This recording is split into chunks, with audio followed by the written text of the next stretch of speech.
The Jesus forgiveness is hardly understood by many people who profess faith in Jesus. Luke 5:17. One day Jesus was teaching, and Pharisees and teachers of the law were sitting there. So some listened to find fault, like in this case. And the power of the Lord was with Jesus to heal the sick. Napakaraming may sakit, napakaraming nagdurusa, napakaraming nahihirapan, at ang pagpapakilala ng Ama kay Jesus bilang tunay niyang anak, ibinigyan ng kapangyarihang magpagaling. Immediate. Nasasagot agad ang pangangailangan, ang hirap na tutugunan, ang pagdurusa maging ng katawan at ng espiritu na iibsan. The Jesus ministry is from God, and in this case, it is validated by His power to heal the sick. Luke 5:18-19. Some men came carrying a paralyzed man on a mat and tried to take him into the house to lay him before Jesus. Kawawa ang mga tao, kahit manually, bubuhatin nila yung mahal nila sa buhay na may sakit, dadalhin kay Jesus, dahil buong buhay, naghahanap sila ng lunas, wala naman silang natagpuan. When they could not find a way to do this because of the crowd, they went up on the roof and lowered him on his mat through the tiles into the middle of the crowd, right in front of Jesus. Sobrang puno ng tao ang bahay, hindi maipasok ang may sakit, buhat-buhat pa. Dinala sa bubungan, binakbak ang bubong at pinadaos-dos sa pamamagitan ng butas sa bubong ang pasyente. Luke 5:20, when Jesus saw their faith, He said, "Friend, your sins are forgiven." Katakataka, hindi yung sakit agad ang pinatuunan ng pansin ni Jesus, kundi yung pagpapatawad sa kasalanan ng may sakit. Forgiveness of the spirit before healing of the body. So here we see that Jesus prioritizes spirit before the body, spirit over matter. And the thought of the patient that he is healed of his spiritual disease could be the power through which his body could be healed. Jesus is demonstrating a very important reality, thought over physical matter. Faith, knowledge, knowing that he had been healed would translate into the healing of his body. And here, faith is equated to being forgiven. Faith leads to being forgiven. The person did not even have to confess. The person did not have to make a big drama about his life, his sin, his past. The faith in Jesus was enough for Jesus to grant forgiveness. Walang drama-drama to. Yung nananalig ka kay Jesus, hindi mo na kailangan pang magtapat and go through all the motions of all the sins that you have done in your life because God knows. But remember, this is a new dispensation. This is a new time, a new period. The old period that ended. Na hindi na issue lagi yung kasalanan, hindi laging kasalanan ang laman ng isip ng tao, hindi laging paglabigay ng mga offering para patawarin, kasi ibinigay na ang kapatawaran sa pamamagitan ng pagbibigay kay Jesus. Kaya kahit tayo, naging habit na rin natin tuwing lalapit tayo sa Panginoon, laging kasalanan ang laman ng utak natin, patawarin mo ko sa aking kasalanan, masama ako, hindi ako karapat-dapat. We glorify the negative effects of sin. Tapos sasabihin ng Diyos, teka, ano pinag-uusapan nating marumi ka, hindi ka karapat-dapat? Hindi ba one time, big time, lumapit ka na sa akin through my Son Jesus? At pinatawad na kita one time, big time? Bakit yung makikita-kita tayo, ang inuungkat mo lagi kasalanan na parang walang naganap na pagpapatawad at paglilinis? Paano po lagi naman kung nagkakaroon ng mga pagkukulang araw-araw, mga pagkukulang, kasama na yon sa pinatawad. Kaya hindi natatanggal ang kaligtasan pag nagkamali ka, nadapa ka. Hindi lisensya para mag-abuso ka. Pero yan ay para ka maging mapagpasalamat. Nabuti na lang, wala sa performance ko, hindi sa performance ko nakasalalay ang aking kalinisan, kundi sa paglilinis ng Ama sa pamamagitan ni Jesus. Kailan kaya natin maintindihan ito? Kalahating paa, isang paa natin nandun sa mga laws na laging tayo inuusig, at isang paa natin nandun sa grace ng God through Jesus na tayo pinatawad na. Tapos, pagkakaliwa yung inihakbang mo, nasa kasalanan mode ka, pagkanan, nasa forgiven mode ka, kaya matanggal, bumalik ang kaligtasan, kaya walang tigil ang kauusap tungkol sa kasalanan, batuhan, silipan, paghuhusga, na parang hindi pa pinawi at inalis na ng Diyos ang issue na yan. Ang issue na ngayon, ang kabutihan ng Diyos, ang kabaitan ng Diyos. Kaya puro tayo pagpapasalamat at pagpapagaling. Pinaghahalo-halo kasi natin yung mga teachings ng old law that condemns us and the teachings of God through Jesus that justifies us. At any given moment, isa din yung naghahari sa ating utak. Kaya marami sa atin laging lito, divided, maging ang pananampalataya. Kaya nandun yung merong joy of salvation, nandun merong fear na naman, paulit-ulit. But faith leads to being forgiven. Not a 100% moral uprightness. Salamat ganon. Kasi kung hindi ganon, nandun pa rin tayo sa old mode. Para namang hindi nangyari si Jesus. Ito ang isa sa mga pinakamalaking challenges sa mga Kristiyano Yung hindi lang maging Christian, kundi maging Jesus believer and Jesus follower talaga. Because the word Christian, over the years, had assumed so many other meanings that are on Jesus. That's why many Christians kill each other in the name of God. Many Christians go to war with each other in the name of God. And Jesus yun. Kaya dapat pati yung word na yan, yung label na yan, salain through Jesusness. Balik sa kwento, Luke 5:21. The Pharisees and the teachers of the law began thinking to themselves, who is this fellow who speaks blasphemy? Blasphemy, huh? Blasphemy only means believing or thinking outside of the accepted teaching or dogma. Hindi lahat ng blasphemy masama, ungodly or evil. Ang blasphemy, ibig sabihin lang, pag-iisip, paniniwala, o pagtuturo na labag sa tradisyonal na paniniwala o katanggap-tanggap sa nakararami o sa makapangyarihan. Dahil ito nga si Jesus tinawag na blasphemer Blasphemous daw ang ginagawa niya. Pero dito si Jesus ang tama. Hindi lahat ng nililabel ng mga religion na blasphemous masama nga yun. Si Jesus nga tinawag na nagbablasphemy. Blasphemy only means hindi ganyan ang ating nakasanayan at tinatanggap na katuruan. So, blasphemy is thinking outside of the box, of the accepted box, the box imposed by the religiously powerful. So, sabi nila, blasphemy ginagawa ng Jesus na ito. Who can forgive sins but God alone? The answer to their question should have led to the validation of Jesus. If it is God alone who could forgive sins, and Jesus forgives sins, then He must be of God. He must really be who He claims to be. He must really be the Son of God.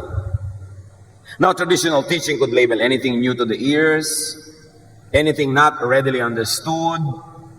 Traditional teaching could label the words and deeds of Jesus and even Jesusness as blasphemy. Kaya kahit ngayon, after 2,000 years of Christianity, na nadagdag na ng kung ano-ano mga katuruan, nalilito na kung old ways, Old Testament laws ba, o the grace of God through Jesus, kahit ngayon, Jesusness could be labeled by many as blasphemous. Hindi naman katakataka yun kasi si Jesus nga mismo, tinawag nilang nagbablasphemy. Luke 5:22. Jesus knew what they were thinking and asked, why are you thinking these things in your hearts? Bakit nyo iniisip na nagbablasphemy ako? Why do you think that way? Why do you misjudge so quickly and so easily? Why do you instantly decide that what you do not understand is wrong? Why do you instantly decide that whatever thought is not within your tradition is evil? Kaya pati si Jesus na Son of God, tinawag nilang Son of Beelzebub. Anak daw ng Diablo. Pag hindi nila naintindihan, Diablo na agad, demonic na agad. Luke 5:23, sabi pa sa kanila ni Jesus, which is easier to say? Your sins are forgiven, which I have just said. Or to say, get up and walk. Alin ba mas mahirap? Ito yung lumpo. Sinabi ko, your sins are forgiven, and you're offended. Kung sabihin kong get up and walk, ma-offend kayo? Alin bang mas mahirap gawin sa dalawa? Jesus equates being forgiven with getting healed. And here is a very important lesson in the story, mga kapatid. Jesus equates being forgiven, meaning being balanced, with getting healed. Kasi kung may kasalanan ka, at alam mong kasalanan yon, at totoong kasalanan yon, guilty ka, hindi ka makatulog, nagdadalawang loob ka, natatakot ka, magkakasakit ka talaga. Mind over matter. Ito ngayon yung mahirap. Guilty ka sa isang akala mo'y kasalanan, hindi naman pala. Kasi marami silang inaakala na puro kasalanan, hindi naman pala. Itinuro lang sa kanila mga religious leaders para madali sila makontrol, o kailangan talaga ng lipunan nila nung oras na yon, kailangan ng kanilang tribo sa panahon na yon. Kaya minasama para huwag mong gawin, pero na-oversimplify, naging masama na for all time, for all people, tapos nagagawa mo, kasi yun ang natural mo, yun ang kahit pilitin mong hindi gawin na yun ang nangyayari. So ano mangyayari sa'yo? Lagi kang guilty. Laging hati ang iyong loob. Lagi kang takot. At ang pinakamabigat sa lahat, hindi naman pala dapat. Dahil invento lang ng mga pari na ipinagbawal, hindi naman Diyos na nagbawal. Tapos guilty ka dyan. Pagkatapos lagi ka nanguusig ng iba, ang gulo-gulo nyo, nag-aaway-away kayo sa bagay na di naman pala dapat. To kill or die for. At nagbibigay sa atin ng sakit sa katawan, ang lahat ng uri ng sakit sa isip. Ang lahat ng uri ng imbalances. Kaya in-equate ni Jesus ang pagpapagaling sa pagpapatawad. Hindi lahat ng sakit dahil may kasalanan o guilty. Kasi iba talagang very clinical, may germs talaga. Pero marami, tinablan ka ng mga germs, tinablan ka ng mga kung ano-ano. Kasi ang baba ng panlaban ng inyong naturalesa because you are psychologically imbalanced, which affects your bodily processes. So sabi ni Jesus, kahanga-hanga ang pananalig mo. Pinapatawad na ang kasalanan mo. Which follows na gagaling ka na. Kasi ang nagbibigay sa inyong sakit na yan, yung utak mo, na either guilty ka at dapat ka talaga mag-guilty, o guilty ka sa hindi mo naman dapat ika-guilty, but nevertheless, guilty ka pa rin. Kasi ang teaching sa ng religion is to be guilty about everything, may sakit ka tuloy. Sabi ni Jesus, alin ang madali? Sabihin kung pinatatawad na siya, o pinagagaling siya. Luke 5:24. But I want you to know that the Son of Man has authority on earth to forgive sins. Pinoproblema niyo ang pagpapatawad ko ng kasalanan? To forgive sins is to heal. So para patunayan ko sa inyo na meron akong kapangyarihan, karapatan magpatawad, pumunta na tayo sa part 2, yung bunga ng pagpapatawad, yung paggaling. Kayo mga priest sa temple, kayo mga Pharisees, kayo mga teachers of the law, turo kayo ng turo sa mga tao ng kasalanan nila at kung paano sila mapapatawad. Turo kayo ng turo ng walang katapusang offering, walang katapusang pagbibigay ng mga animal sacrifices. Napagaling na ba kayo sa turo na yan? Ang daming sinasabi ni Jesus dito pag nanamnamin natin yung said and the unsaid. If you're going to read between the lines. Sabi niya, alam niyo, ang pagpapatawad leads to healing. Araw-araw, nag-o-offering ang mga tao sa inyo para sa kapatawaran, may na-heal na ba? At para malaman ninyo na tunay ang kapangyarihan kung magpatawad, pues, pumunta tayo sa part 2. Pagalingin natin. John 5:24-25. So he said to the paralyzed man, I tell you, get up, take your mat, and go home. To drive home the point, Jesus did what seemed to be the more difficult thing as far as the Pharisees and the teachers of the law were concerned. Kasi sa kanila, madaling magsabing, pinapatawad ka na ng kasalanan mo sa ngalan ng aking office, ng aking costume, ng aking rank, ako'y representative ng Diyos, tinatanggap ko yung mga offering mo, pinapatawad na kayo. Madaling sabihin yun, pero wala namang proof.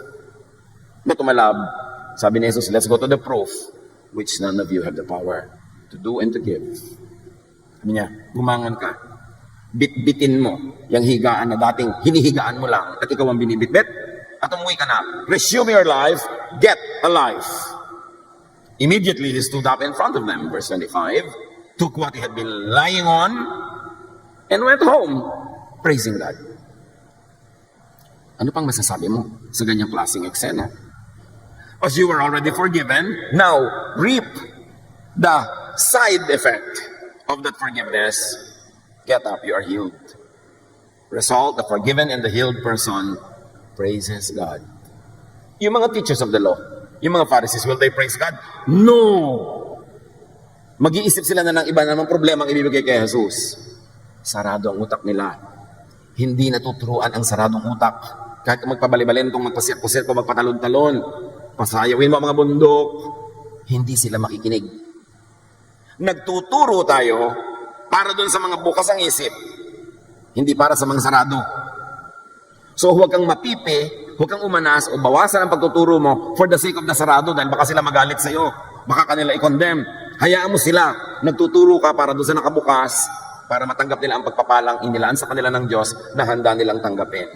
Huwag na huwag mong isasara ang ibig mo ng pagtuturo ng mga pagtuturo ni Jesus, ang kanyang pag-ibig, ang kanyang pagpapalaya, to please the Pharisees, to please the teachers of the law. They will never be pleased. Luke 5:26, everyone was amazed and gave praise to God. They were filled with awe and said, "We have seen remarkable things today." Something that never happens in their daily activities at the temple. 5 times a day they prayed there. Mark 1:27, the people were also amazed that they asked each other, "What is this? A new teaching and with authority." Nandun ang pag-asa ng mga paralitiko, nandun ang pag-asa ng mga paralyzed by their body that were made sick, by their sick spirit that was made sick by their guilt, by the law. The new teaching of Jesus, the teaching that has authority, the teaching that has results. Kaya mga natuturuan talaga ng Jesusness, they come to terms with the reality. They get to apply the love of God to their insufficiencies and deficiencies and imperfections, and they become clean not by their performance but by their faith in Jesus. They end up praising God. They lift the beds on which they were being carried, and they go home, resume a life, get alive. Nangyayari yan physically, emotionally, spiritually. Lahat ng tao paralyzed, pero hindi physically. Mayroong mga tao paralyzed emotionally. Hindi sila makatanggi sa ayaw nilang tanggihan. Hindi nila magawa ang gusto nilang gawin. May kumokontrol sa kanila. Para silang mga lumpo. Hindi sila makalakad. Hindi nila mapuntahan ang gusto nilang puntahan. Control sila ng dito ang taong yun, ang taong ito. Wala silang laya. Pero ang tunay na tumatanggap ng pagpapalaya ni Jesus, kumikilos, gumagalaw within what Jesus allows. At napakarami nun. Kasi kung ikukulong mo lang ang sarili mo within what Moses' allows, ang liit ng mundo mo. Lagi kang mali, lagi kang kulang. The new idea is that Jesus forgives sins. And Jesus is of God. And the new teaching is proven right by the miracle. That miracle happens to every believer, whether or not it is physical paralysis, or emotional paralysis, or spiritual paralysis. The end is, you get to become mobile. You move, you become free. And you praise God in the process and all through it. Mark 2:15-17, isang parallel illustration. While Jesus was having dinner at Levi's house, and Levi was a tax collector and a sinner, many tax collectors and sinners were eating with him and his disciples, for there were many who followed him. Pag nag-Bible study ka sa bahay ng banal, puro banal din ang dadating. Hindi lumaki ang kingdom of God.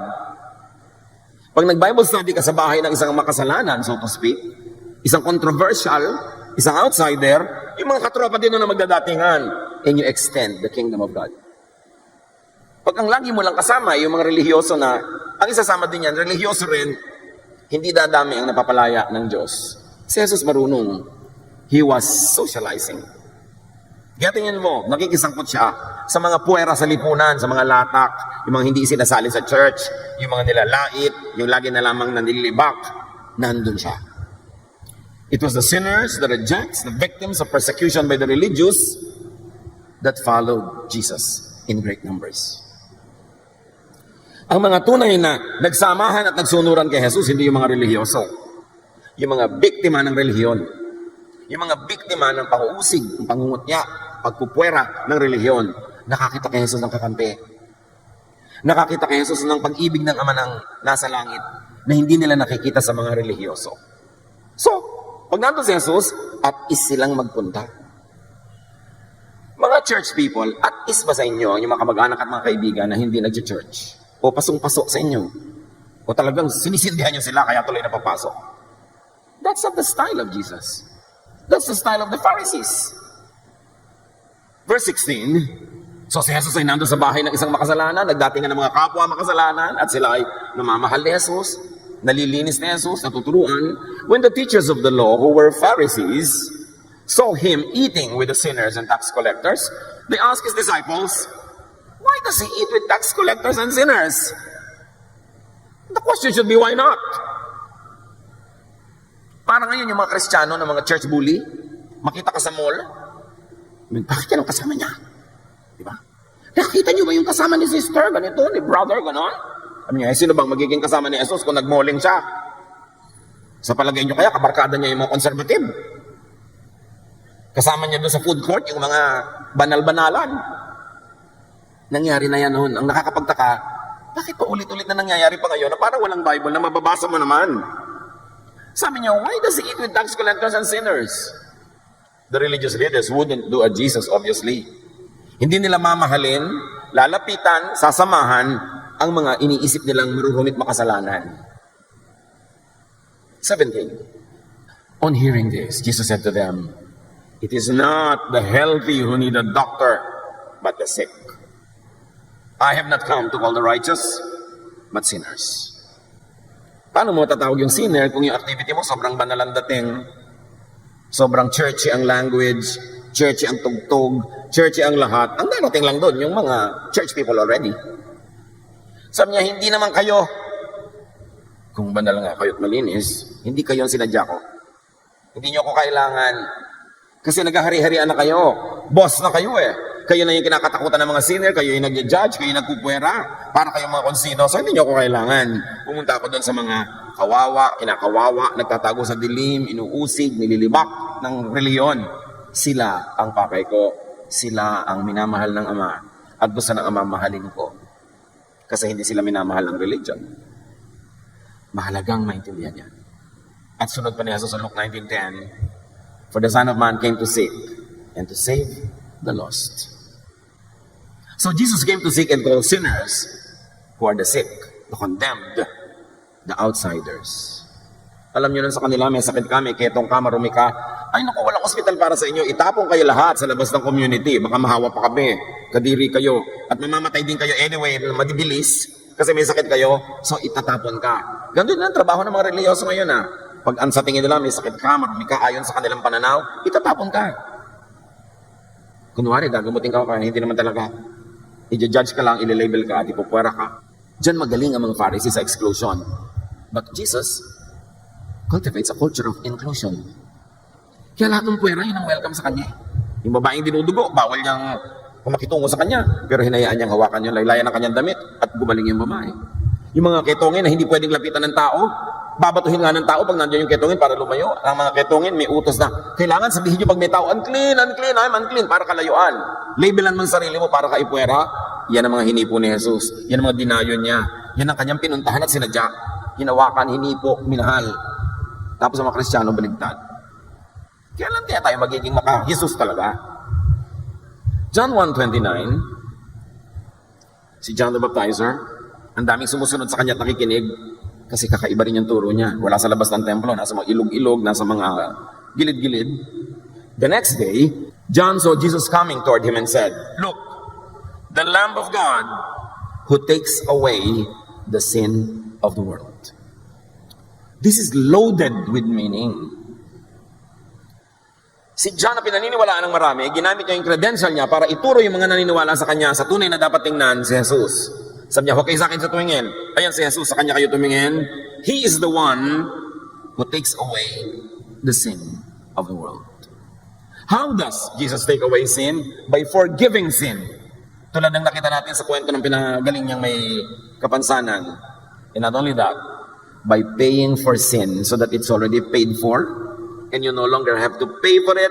He takes away sin and the issue of sin in our lives. Tapos may mga tao pa, Pastor, please preach against sin. God is holy. Condemn everybody is committing sin.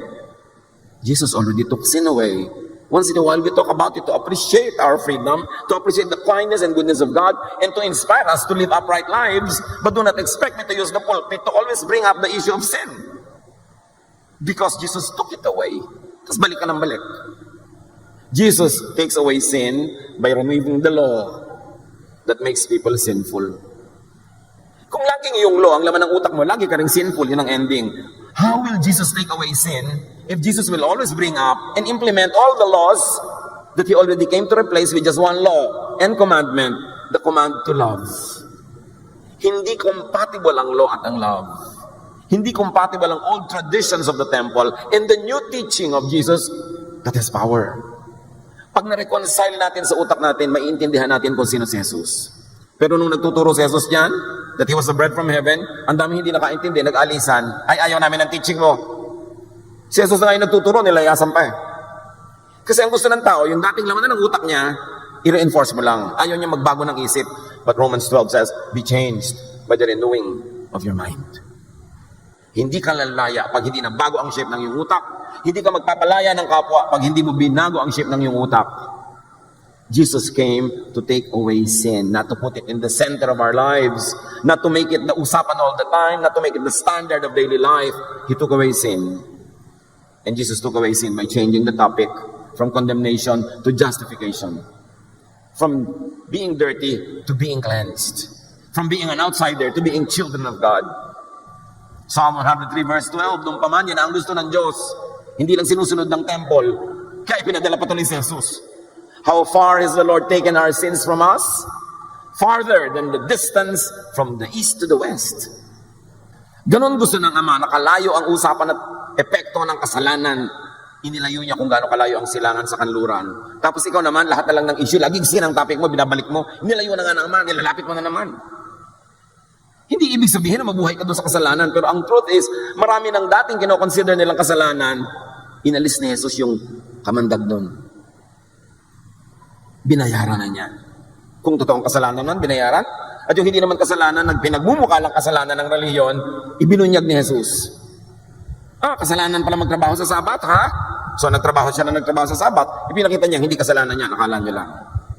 Kasalanan palang kumain ng kung ano-ano, so sila, sabi ni Jesus, ang mahalaga, yung lumalabas sa bibig, hindi yung kinakain mo, papasok.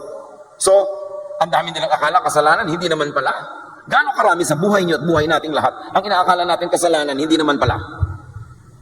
Dapat tayong lumaya doon because Jesus takes away sin. Huwag matulog, mahimbing sa mga dating pag-iisip. Kahit ang pag-iisip na yun ang galing sa religion. Reviewin ang lahat sa lain sa Jesus filter. Maraming pahirap sa ating isip at loob. Di dapat. Kaya awang-awa sa atin ng Ama, ipinadala si Jesus. Sabi ng Ama, kinakawawa kayo ng relihiyon, kinakawawa kayo ng isang katerbang mga law, napakarami mga bagay na hindi nyo naman masusunod, lagi tuloy kayong guilty. Here is my son. Let him pay for all the real sins, and let him reveal to you what you think is sinful but is not. Dapat reviewin. 1 John 1:9. If we confess our sins, He is faithful and just, and will forgive us our sins, and purify us from all unrighteousness. Of course, ito'y bagay dun sa mga hindi pa nagkakaroon ng one-time, big-time confession to God. Pero pag nangyari na, anak na ng Diyos, hindi na dapat ganun kalaki ang issue. Once again, hindi natin sinasabing yung talagang sin ay hindi sin, kundi baka naman akala mo sin lang, tapos nagiging slave ka tuloy sa pagsunod. Pag-aralang mabuti. Ano ba talaga ang turo ng Diyos? At kung talagang sin nga, even by godly standards through Jesus, di ba paid din by the blood of Jesus? Di ba? We are cleansed through the blood of Jesus nga. Kaya magpapasalamat ka Gagaan yung loob. At magiging mas mabait ka sa kapwa. Kasi ikaw man, naunawa mo yung bait sa'yo ng Diyos. So the work of God forgives and purifies. So that is what we should do. We should forgive and purify people with the love of Jesus. 1 John 1:7 is very interesting. Hardly understood kahit lagi nang inuungkat-ungkat at binabanggit-banggit. Sabi dito, if we walk in the light, and of course you know that Jesus is the light. It means, if we do not hide. If we do not hide who we are. If we do not hide our truth. If we do not hide even our warts and our wounds. If we walk in the light, also means if we let the light of God in Jesus cleanse us. Because light disinfects. Kahit sa science, sa patunayan na ang light can cleanse, can disinfect. Yung mga matatanda nung araw, may mga banggerahan tayo facing the east. So sila nagbibilad ng mga plato, ng mga baso, mga kutsara. Because I believe na pag naarawan, lumilinis. And there is truth in that. Light disinfects. Jesus is light. So 1 John 1:7 says, if we walk in the light, if we do not hide, if we let the light of God cleanse us, as He is in the light, we have fellowship with one another. And the blood of Jesus, His Son, purifies us from all sin. How do you get purified? By not hiding. By exposing your true self to God and let God cleanse you through the blood of Jesus and let the light of Jesus be your strength, not your own performance. So, if we walk in the light, we have fellowship with one another. Ibig sabihin, we have commonality. Pag lumabas ka mula sa dilim, lumabas ka doon, ito ako, ito yung tinatawag na kasalanan ko, ito yung kamalian ko. Sabihin ng iba, ay ako rin. Now we have fellowship with one another. Pare-pareho lang pala naman tayo. Meron yan. So pare-pareho tayong kailangan natin ang pagpapatawad ng Diyos through Jesus. Kailangan natin yung cleansing through the blood, or in this case, through the light of Jesus. Sabi niya, I am the light of the world.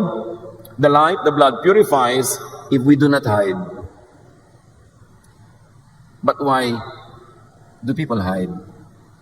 Because the religious establishment will punish them for being truthful. The religious establishment will punish people if they show their true lives, true selves, true faces, true wounds, true hurts, true weaknesses. They will be excluded. So people are forced into hiding in the dark. People are forced to live double lives, one life for the Sunday church and another life na pangtotoo, because the church will punish them for what the church thinks are imperfections and sins. Kaya galit na galit si Jesus sa hypocrisy. People are forced into hypocritical existence because of judgment, because of exclusion done by the religious. But the light, the blood purifies if we do not hide. Or said in a better way, deeper way, the light and blood purifies, so there is no need to hide.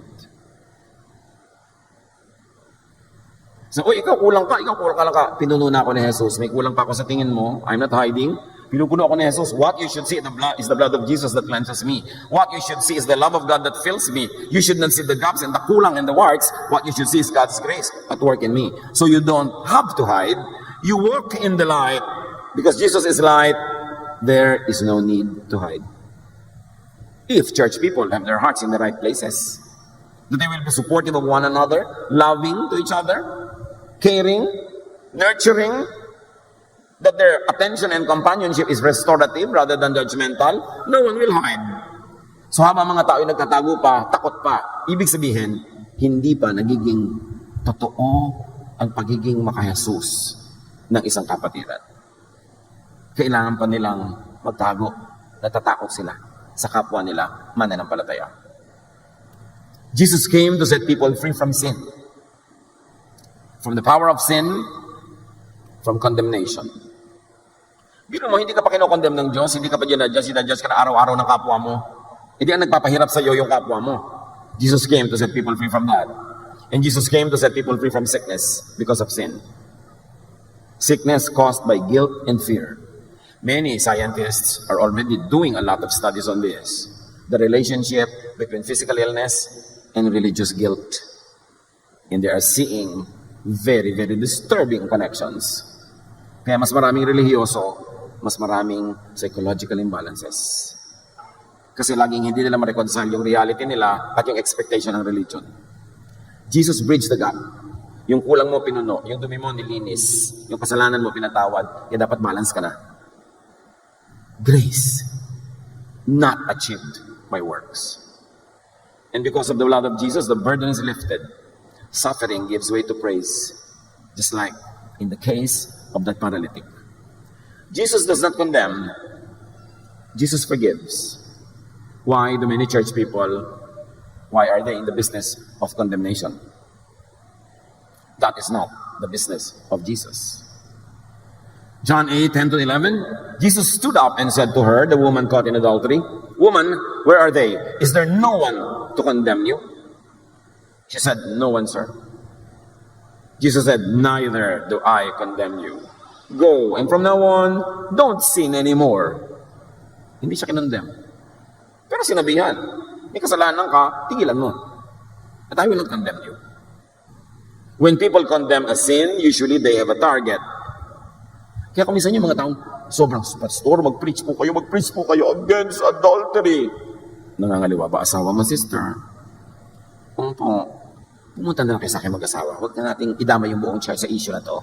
Kasi alam niyo yung mga tao kung minsan, galit sa isang kasalanan, hindi naman talaga, galit lang sila sa isang taong, ganun yung kasalanan. So gusto niya, bombahin yung kasalanan na yun para tamaan siya. Pero ang daming collateral damage.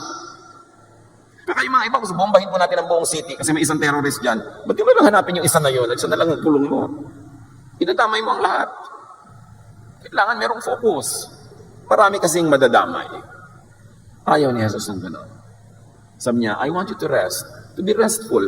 I want you to enjoy a peaceful life.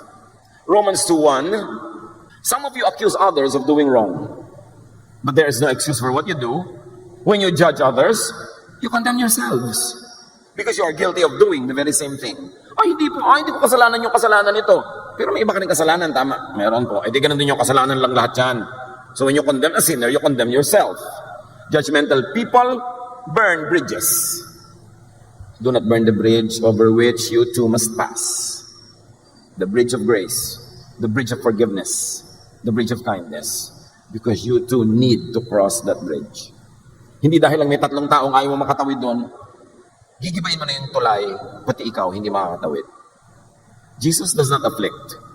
He comforts. Why are so many Christians in the business of afflicting others instead of comforting? Ang ating walang kamatayang favorite verse is Matthew 11:28-30. This is the mission statement of Jesus. If you are tired from carrying heavy burdens, come to me and I'll give you rest. Take the yoke I give you, put it on your shoulders and learn from me. I am gentle and humble, and you will find rest. This yoke is easy to bear. This burden is light. Yan ang gusto ni Jesus para sa atin. But many Pharisees, baligtad, they afflict. Why do many Christianities place burdens on people's shoulders, place stress on one another? Why are many Christians so very much unlike Christ? Kaya sabi ni Gandhi, I like your Christ, but I do not like your Christians. Your Christians are so unlike your Christ. At mayroong katotohanan ito na sampal sa mga taong nananalig daw kay Jesus. Jesus does not wound or hurt, He heals. And why do so many of us wound one another? Especially those that we consider to be sinful. Anong karapatan natin na sumugat sa puso ng isang taong iniisip natin makasalanan? Ang business ni Jesus ay magpagaling, tapos ikaw nanunugat. So nasa kanino ka ba talagang panig? Dapat magkalinawan. Jesus does not scare or trouble. He does not vex. He gives peace. Tapos yung magte-text sa'yo, yung magpopo sa maraming Kristiyano, ang mga news na nakakatakot, nakaka-disturb. Jesus is in the business of giving peace. John 14:27, I give you peace. The kind of peace that only I can give. It isn't like the peace that this world can give. So don't be worried and afraid. Why do so many Christians trouble one another? Ang konti-konti ng Jesus sa Christianity, kaya lagi natin ina-emphasize. Ay, gano'n na naman, bakit yung Pastor Jesusness na naman? 2,000 taon na kasi na nawawala yung Jesusness eh. Kailangan talagang pagtrabahuhan para ibalik. To put Jesus back in His church. The work of Jesus includes, does not exclude. Walang puwera kay Jesus. Kahit nga yung demon possessed, pinuntahan pa niya sa kuweba. Tapos ang mga Kristiyano ang hilig magpuwera, mag-label. Napaka-konti ng pagiging maka-Jesus sa loob ng Christianity. John 1:12, yet to all who did receive Him, to those who believed in His name, He gave the right ito to become children of God. Bakit mo siya tinitiwalaan? Bakit mo siya ayaw isali? Kasi ganito siya, gano'n siya. Teka, tinanggap ba niya si Jesus? Naniwala ba siya kay Jesus? Oo, di anak siya ng Diyos. Pareho lang kayong anak. Anong karapatan mo? John 6:37, everything and everyone that the Father has given me, sabi ni Jesus, will come to me, and I won't turn any of them away. Wala akong tatanggihan. Basta gusto. Basta gusto lumapit. Walang puwera. Basta gusto. Many Pharisees are in the business of exclusion. Why do so many Christians exclude other people? Hindi yan Jesus style. The work of Jesus loves, does not hate. And yet many Christian congregations are in the business of hating. They label people, they classify people, and hate certain types of people. That is not the business of Jesus. 1 John 4:7-8. Dear friends, let us love one another. For love comes from God. Everyone who loves has been born of God and knows God. Whoever does not love does not know God. Because God is love. So kung hindi ka maibigin at baligtad pa nga, ang selan-selan mo, marami kang pinandidirihan, marami kang ayaw, marami kang kinakamuhian.